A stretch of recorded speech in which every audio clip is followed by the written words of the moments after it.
wanita solehah selalu membantu. Kalau begitu sudah jelaslah.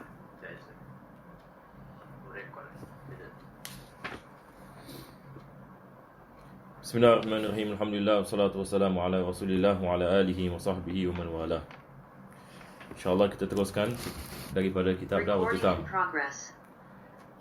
Nah, teruskan. Bismillahirrahmanirrahim. Wanita solehah selalu membantu. Kalau begitu sudah jelaslah bahawa wanita yang solehah itu banyak membantu kepada urusan agama.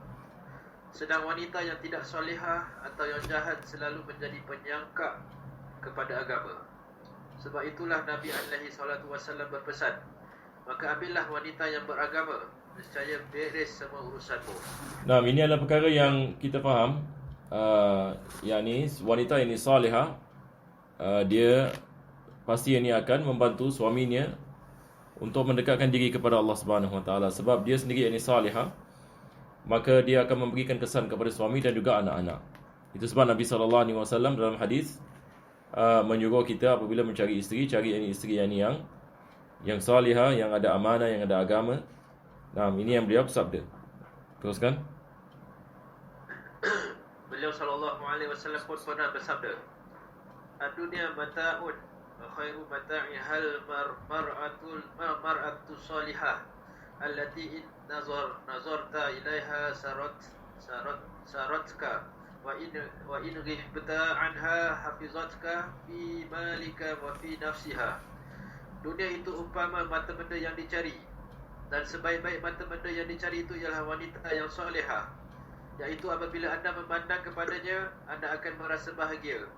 Bila anda keluar meninggalkannya, dia tetap menjaga namamu, menjaga hartamu dan dirinya.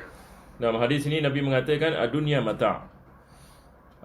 Saya tidak tahu kenapa penterjemah terjemahkan di sini mata benda yang dicari. Sebab asal perkataan mata' ini dia daripada muta' ataupun daripada tamata'. Dan tamata' dia balik ini kepada sesuatu yang kita mengatakan yang memberikan kegembiraan yang kepada jiwa.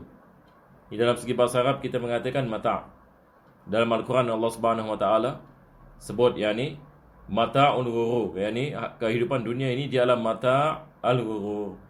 Yakni mata' yakni a temporal enjoyment. Kalau English kita biasa kita terjemahkan sebagai temporal enjoyment. Yakni dia adalah sesuatu yakni yang manusia kita mengatakan manusia terpaut kepadanya.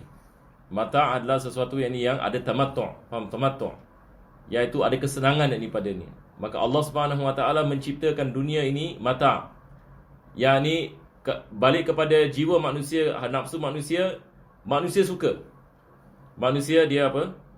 Dia Allahumma salli ala Muhammad, dalam bahasa Melayu apa kita mengatakan? Dia terpikat. Dia cenderung jiwanya cenderung yakni kepada dunia. Ini apa yang kita faham, yakni manusia yakni cenderung yakni kepada apa? Kepada keselesaan, cenderung yakni kepada keruniaan, cenderung yakni kepada kewangan, cenderung kepada. Maka Allah Subhanahu Wa Taala menciptakan dunia ini. Dalam ayat yang lain Allah mengatakan zinatan laha linabluwahum. Dalam suratul Mulk, tabarakalladzi biyadil mulku wa huwa ala kulli syai'in qadir, alladzi khalaqal mauta wal hayata liyabluwakum ayyukum ahsanu amala, alladzi khalaqas samawati wal arda tibaqan ma tara fi khalqir rahmani min tafawut. Dalam ayat yang lain Allah mengatakan khalaqal mauta liyabluwakum, dalam ayat lain zinatan laha, di dalam suratul Kahf, suratul Kahf. Yakni Allah menciptakan dunia ini sebagai zina, yakni perhiasan. Yang mana manusia ini bila dia lihat kepada perhiasan, dia terpaut kepadanya. Tapi dalam perhiasan ini Allah mengatakan liyabluwakum, yakni di dalamnya adalah ibtila, yakni Allah menguji kamu. Siapa di antara kamu yang beriman dan tidak beriman? Siapa yang di antara kamu yakni yang beriman kepada apa yang dibawa oleh para anbiya ataupun tidak beriman kepada apa yang para anbiya? Siapa di antara kamu yang akan melaksanakan hukum-hukum Allah Subhanahu Wa Taala yang menciptakan segala-galanya, dan siapa yang tidak melakukan?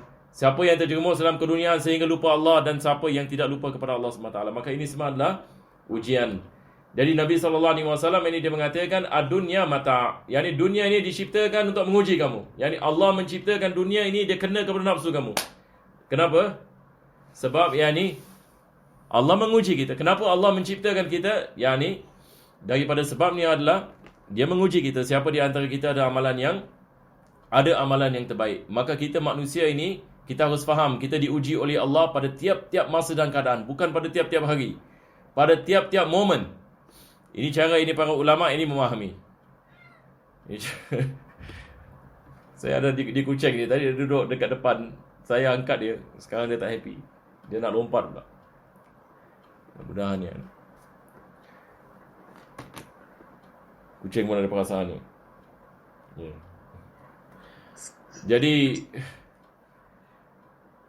Nabi SAW ini beliau mengatakan wa khairu mata'iha al-mar'atu salihah. Sebaik-baik al-mata', sebab wanita juga daripada mata'. Yakni wanita adalah bagi lelaki, dia adalah sesuatu yang lelaki cenderung kepadanya. Sama juga bagi wanita dia cenderung kepada, dia ada cenderung ini kepada lelaki. Maka dia juga termasuk dalam mata'. Kita juga yang ini termasuk di dalam ini mata'. Bagi wanita Allah mengatakan, bagi dunia ini Allah mengatakan mar'atu salihah. Sebaik-baik mata'. Sebab dia punya kesan besar. Dia memberikan kesan kepada suami, memberikan kesan kepada anak-anak. Itu sebab para ulama kita mengatakan wanita ni kalau dia rosak, muskilah yang besar. Dia memberikan musibah ini kepada mujtama'. Sebab ini dah datang maaf.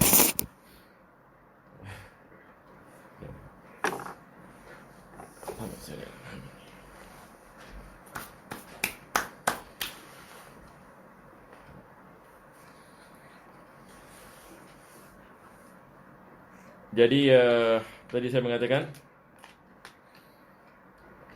dia memberikan yang ini, kesan yang ini kepada keluarga dan masyarakat. Kalau sekiranya seorang wanita itu rosak dalam segi fahamannya, dalam segi akhlaknya, dalam segi agamanya, maka dia akan menyebabkan juga yang ini suaminya dan juga anak-anak juga terkesan dengan kesannya. Dan ini juga memberikan kesan yang ini kepada masyarakat. Kita berdoa agar Allah Subhanahu Wa Taala mengampunkan yang ini dosa kita, dan Allah Subhanahu Wa Taala memberikan taufik ini kepada kita dan juga kepada semua kaum mukminin dan mukminat, agar kita dapat kembali kepada Allah Subhanahu Wa Taala dan sentiasa diberikan kebaikan di dunia dan kebaikan di akhirat. Amin ya rabbal alamin.